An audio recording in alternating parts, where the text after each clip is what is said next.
Mandela bilang, tidak ada artinya saya apa-apa dibanding kebesaran orang Indonesia. Si Yusuf itu,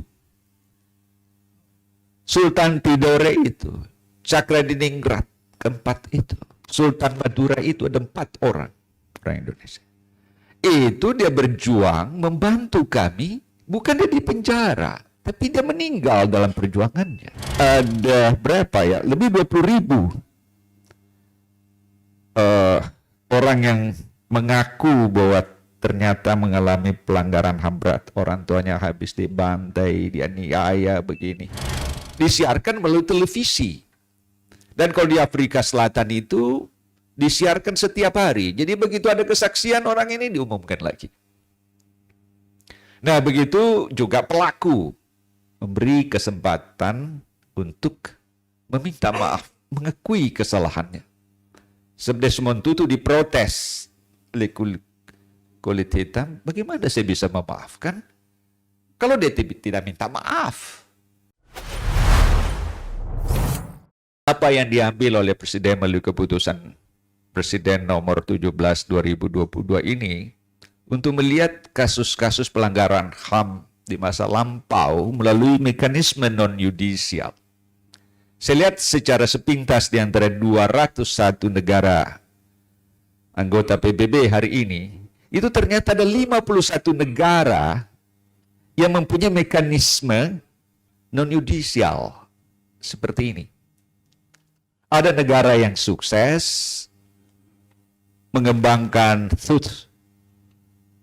Commission of Truth and Reconciliation, ada juga yang gagal.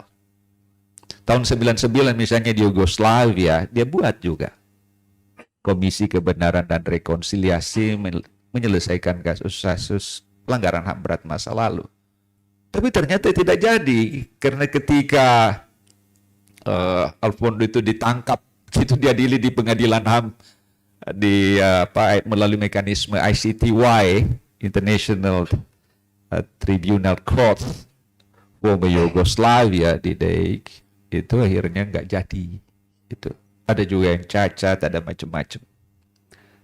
Berapa waktu lalu saya jalan ke Kosovo, lihat keping-keping negara yang tiba-tiba bubar dengan ini ya, menjadi beberapa keping negara dari Yugoslavia. Itu sangat memprihatinkan.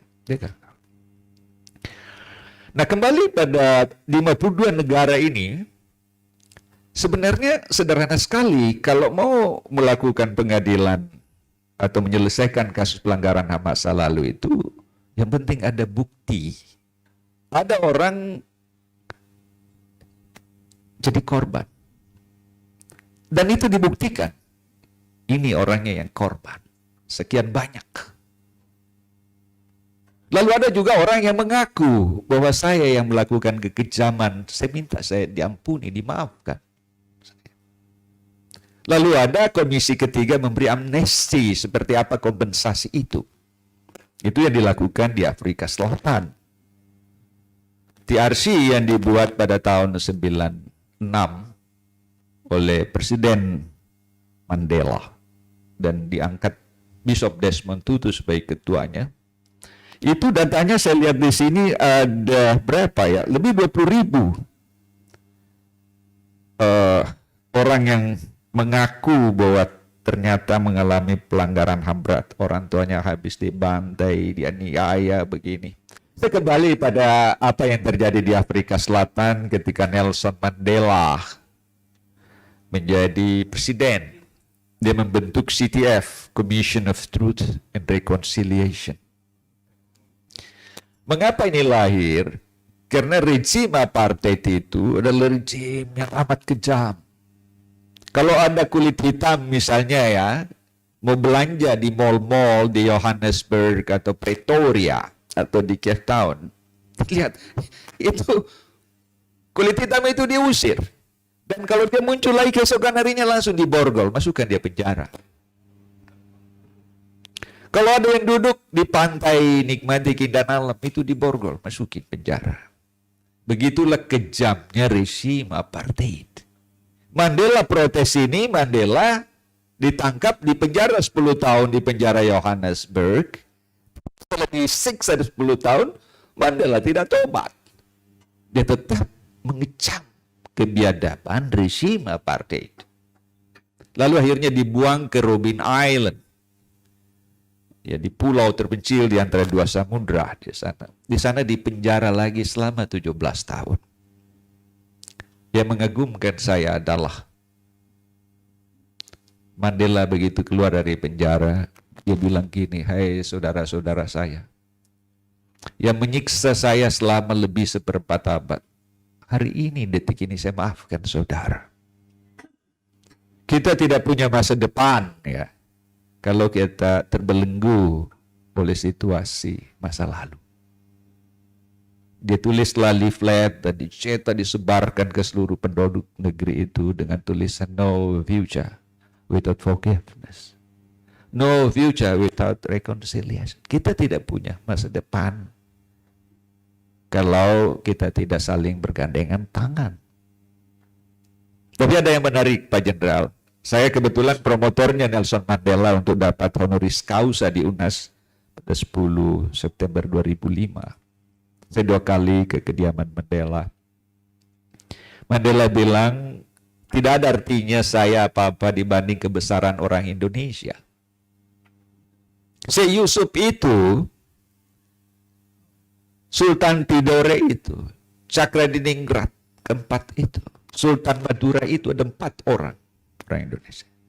Itu dia berjuang membantu kami, bukan dia di penjara, tapi dia meninggal dalam perjuangannya. Kalau saya disiksa 27 tahun, tapi orang Indonesia ini, dia mengorbankan jiwanya, dia meninggal. Dia lebih besar jasanya dibanding kami. Yang kedua, ini orang Indonesia ini gila. Kenapa dia mau berjuang bukan di tanah kelahirannya? Jadi orang besar Indonesia. Saya Yusuf orang Bugis, kenapa dia mau membantu kami? Sultan Tidore dari Ternate sana ya, kenapa dia mau membantu kami? Jadi orang Indonesia itu hebat, kata Mandela. Yang ketiga, kata Mandela, mereka ini bisa bekerja dengan siapa saja. Kalau saya wajar, kalau saya berjuang dalam perjalanan perlawanan saya pada apartheid 27 tahun, kan ada Weni, istrinya yang membantunya.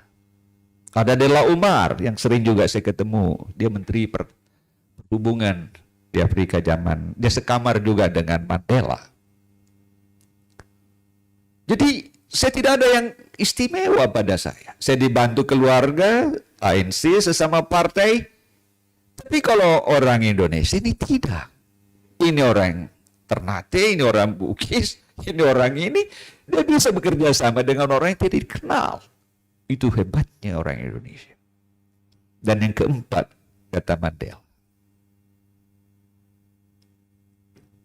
mereka ini dalam perjuangannya tidak memperoleh apa-apa. Karena dia sudah meninggal. Kalau saya bisa saja. Buktinya dia jadi presiden dan dapat ada Nobel. Dengan itulah saya akhirnya mendekati sahabatnya Mandela namanya Robert Even. Dia juga temannya Jimmy Carter. Dia Nobel Peace nominee dengan istrinya Alice. Yang kemarin saya ajak Pak Jenderal membantu untuk Komisi Kebenaran dan Persahabatan untuk menyelesaikan kasus tim-tim. Saya ngacu bersama Hasan Wirayuda, 2 orang ini mendampingi tim ini. Memang bilang ini laporan too much friendship and too little truth.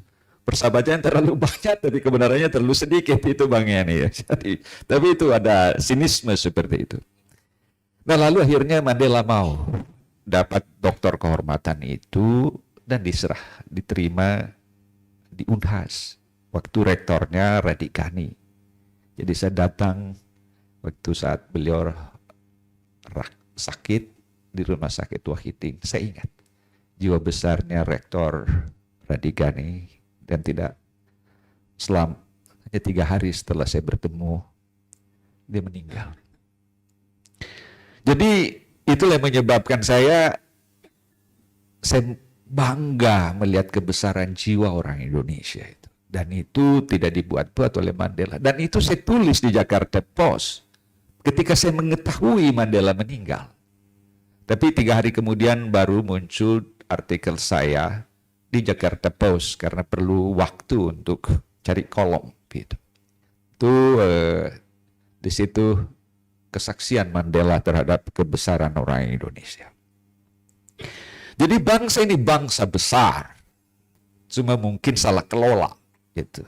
Kita tidak memperoleh satu sistem yang lebih kondusif untuk mengelola kebesaran Indonesia dalam perspektif demokrasi seperti ini. Nah, kalau kita mau menyelesaikan kasus pelanggaran masa lampau, itu ada 52 negara yang bisa dijadikan contoh. Tapi tidak ada yang tiba-tiba terus dengan itu langsung keluar ada solusi. Enggak. Harus memenuhi syarat-syarat tadi. Ada victim, siapa?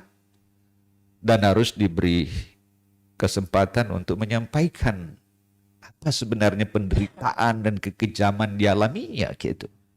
Dan itu disiarkan melalui televisi. Dan kalau di Afrika Selatan itu disiarkan setiap hari. Jadi begitu ada kesaksian orang ini diumumkan lagi. Nah, begitu juga pelaku memberi kesempatan untuk meminta maaf, mengakui kesalahannya. Desmond Tutu diprotes oleh kulit hitam, bagaimana saya bisa memaafkan kalau dia tidak minta maaf? Logikanya di mana? Gitu kan. Gitu. Dan ada komisi yang memberi di dalam TRC itu, Commission of Truth and Reconciliation, untuk menyiapkan mekanisme amnesti gitu ya. Dan kemudian setelah amnesti baru ada rehabilitasi, diberi hak-haknya kembali. Tidak langsung minta maaf dan diberikan kompensasi, dijanjikan untuk direcover. Itu tidak begitu. Nah, dengan itu saya melihat bahwa mudah-mudahan ke depan dengan Kepres ini bisa berjalan dengan baik kalau memenuhi kriteria-kriteria itu. Terakhir, Bang Erso, saya juga senang melihat secara reflektif bagaimana kita menyelesaikan kasus-kasus masa lampau dengan baik. Misalnya kasus konflik Poso. Ada perjanjian Malino I, konflik Ambon, ada perjanjian Malino II. Bagaimana melalui Aceh, itu tidak mudah. Itu berapa puluh kali kita dialog, itu di Helsinki. Baru itu selesai, Aceh Peace Accord di Helsinki. Untuk menyelesaikan kasus tim-tim itu 2,5 tahun baru selesai. Tidak hanya beberapa hari. Itu. Jadi no shortcut in human history. Jalan pintas itu seringkali membawa masalah baru yang lebih rumit. Mudah-mudahan kita tidak menyesal dari setiap langkah yang kita lakukan bagi kebesaran Indonesia masa depan ini. Dan paling terakhir lagi, orang bilang nothing can be made to change the past. Kalau sudah lalu, kita tidak bisa berbuat apa-apa lagi untuk merubahnya. But anything you do today will shape your future. Apa yang kita lakukan hari ini itu menentukan peradaban masa depan kita. Itu dalam bahasa Inggris, masa kini disebut present. Present itu artinya hadiah. Jadi pemerintah memberi hadiah pada kebesaran masa depan kita. Jadi kalau hari ini kita kelola negara ini dengan baik, sesuai dengan parameter-parameter yang accountable. Tidak seperti yang dikatakan oleh Anwar Ibrahim kemarin, bahwa ada demokrasi atau pemerintahan yang cacat, ya kan, yang tidak accountable. Mudah-mudahan apa yang kita lakukan accountable di mata masyarakat internasional dan di pelataran ideologi Pancasila dan Undang-Undang Dasar Negara Republik Indonesia.